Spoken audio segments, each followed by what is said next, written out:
না, ভালো বর পাওয়ার জন্য শিবরাত্রি আমি কোনোদিনও করিনি। কিন্তু এইবার শিবরাত্রি আমার জার্মানির বাড়িতে কেন করলাম? আমাকে যারা ফলো করো তারা জানো যে আমি ইন্ডিয়াতে গিয়ে পাহাড়ে ঘুরতে গেছিলাম। সেই পাহাড়েই এক শিব মন্দিরে গিয়ে এই শিবলিঙ্গটা আমার কেনা। শিবের মন্দিরে আমি যখন যাই তখন আমি দেখি ওই পাহাড়েরই পাথর কেটে একটি ভদ্রলোক শিবলিঙ্গ বানাচ্ছে এবং জিজ্ঞাসা করার পরে জানতে পারি সেটা তাদের বংশ পরম্পরা ধরে তারা এরকম ভাবেই পাথর কেটে শিবলিঙ্গ বানাচ্ছে এবং বিক্রি করে। এই কারণের জন্য এই শিবলিঙ্গটির রং একটু ভিন্ন। তারপরে এখানে জার্মানিতে আনার পরে আমার কিছু বান্ধবী এবং বন্ধুদের ডেকে শিবরাত্রিটা ঠিক এইভাবেই পালন করলাম। জার্মানিতে বসে শিবের মাথায় জল ঢালতে পারাতে অনেক বন্ধুরাই বেশ খুশি হয়েছে এবং আমাদেরও আজকের দিনটা বেশ ভালো কাটলো। তারপরে কিছু লাস্টে প্রসাদ ভোগ খেয়ে আমাদের দিনটা আজকে শেষ করলাম।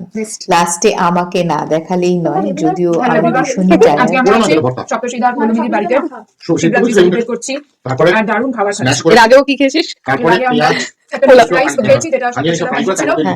অসাধারণ পুজো করলো, খুব এনজয় করছি। আমাদের শিবের শিবলিঙ্গ এখানে এখন আমরা সবাই খুব দারুণ টেস্টি খাবার খাচ্ছি খাবার খাচ্ছি এখানে বেগুন পোড়া ডিসকাশন হচ্ছে। আর এই হচ্ছে সেই অসাধারণ কুক। আমাদের ফিউচার রেস্টুরেন্টের ফিউচার শেফ ভাবনা হাউস ফুড।